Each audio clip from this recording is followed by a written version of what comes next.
உயர்நீதிமன்றங்கள் தானாக தலைமை நீதிபதிகள் இது விசாரணைக்கு எடுத்துக்கொண்டு பணியில் இருக்கிற ஒரு நீதியரசரை கொண்டு இதற்கு ஒரு விரிவான நீதி விசாரணைக்கு உத்தரவிட்டு இதற்கு காரணமாக இருந்த அத்தனை பேரும் சட்டத்தின் முன் நிறுத்தி மிக கடுமையான தண்டனைக்கு உட்படுத்தணும். அப்போ தான் தமிழ்நாட்டில் இதுமாரி உயிர் பலிகள் இருக்காது. ஏன் தமிழ்நாட்டில் இதுமாரி அம்மையார் ஜெயலலிதாவுக்கு கூடலையா லட்சக்கணக்கான பேர்? புரட்சித் தலைவர் எம்ஜிஆருக்கு கூடலையா? பேரறிஞர் அண்ணா இறந்தபோது இது வரைக்கும் இந்தியாவுடைய வரலாற்றிலே இல்லாத ஒரு கூட்டம் கூடியதாக இன்னைக்கு ரெக்கார்ட் ஆகிருக்கு. அங்கெல்லாம் இதுமாரி சாவுகள் ஏற்பட்டதா? ஏன் தமிழ்நாட்டுடைய பண்பாட்டு கலாச்சாரத்தை மீட்பதற்காக இன்னைக்கு ஜல்லிக்கட்டுக்கு மெரினாவில் 10 லட்சம் பேர் ஒரே நாளில் திரண்டார்கள். இப்படி தள்ளுமுள்ளு ஏற்பட்டதா?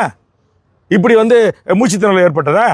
ஒரு நாகரிகமற்ற பண்பாடற்ற ஒரு கூட்டம். இப்போ ஒரு ஆரோக்கியமான கருத்துக்களை ஒரு அரசியல் தலைவர் சொன்னாங்கன்னா உடனே ஒரு 1000 பேர் பின்னோட்டத்தில் அவனை அப்படி இப்படின்னு அம்மாவை பற்றி, அக்காவை பற்றி, மனைவியை பற்றி, குடும்பத்தை பற்றி எழுதுறது. அரசியல் தலைவர்கள் இறந்து போனவங்களுக்கு ஆறுதல் சொல்ல போனால் அவங்கள திட்டுறது. இப்படிப்பட்ட ஒரு கூட்டத்தை வளர்த்து தமிழ்நாட்டு அரசியல் அதிகாரத்தை கைப்பற்ற போறீங்களா? இன்னைக்கு விஜய் அவர்களே, முதல்ல தமிழ்நாடு முழுக்க உங்கள் கட்சிக்காரங்களை கூப்பிட்டு அவங்கள அரசியல் படுத்துங்க.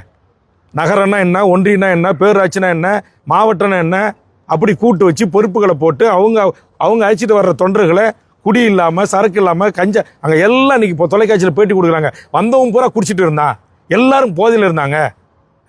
இளைஞர்கிட்ட எங்களால் போகவே முடியல. அதில் யாரோ ஒரு சில இளைஞர்கள் குடிக்காமல் இருந்தவங்க தான் எங்களை தூக்கி காப்பாற்றினாங்கன்னு எல்லாம் இன்னைக்கு தொலைக்காட்சியில் நேற்று இரவுலேருந்து ஓடிக்கிட்டே இருக்குது. அந்த பொதுமக்களுடைய குற்றச்சாட்டுக்கு என்ன பதில்? வந்தவன் பெரும்பான்மையாக குடிகாரனாக இருந்தான்றாங்களே. ஒரு குடிகார கூட்டத்தை வச்சுக்கிட்டு ஷோ காட்டிக்கிட்டு தமிழ்நாட்டில் இல்லை, இதெல்லாம் கேட்கறதுக்கு ஆள் இல்லையா? தமிழ்நாடு முதலமைச்சர் நீங்கள் மேலோட்டமாக இந்த வழக்கை நீங்கள் கையாளக்கூடாது. தமிழ்நாட்டுடைய சட்ட ஒழுங்கு காவல்துறை இயக்குனர் டிஜிபி இதில் தீர ஆராய்ந்து விஜயாக இருந்தாலும், நடிகர் விஜயாக இருந்தால் என்ன, அவர் என்ன இந்தியாவின் அரசியலமைப்பு சட்டத்துக்கு அப்பாற்பட்டவரா?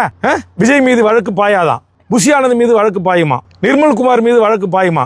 அப்போ விஜய் என்ன சட்டத்துக்கு உட்படாத பெரிய வானத்தை குதிச்சு வந்த தலைவர்? அவரு 40 உயிருக்கு அவருக்கு பொறுப்பு இல்லையா?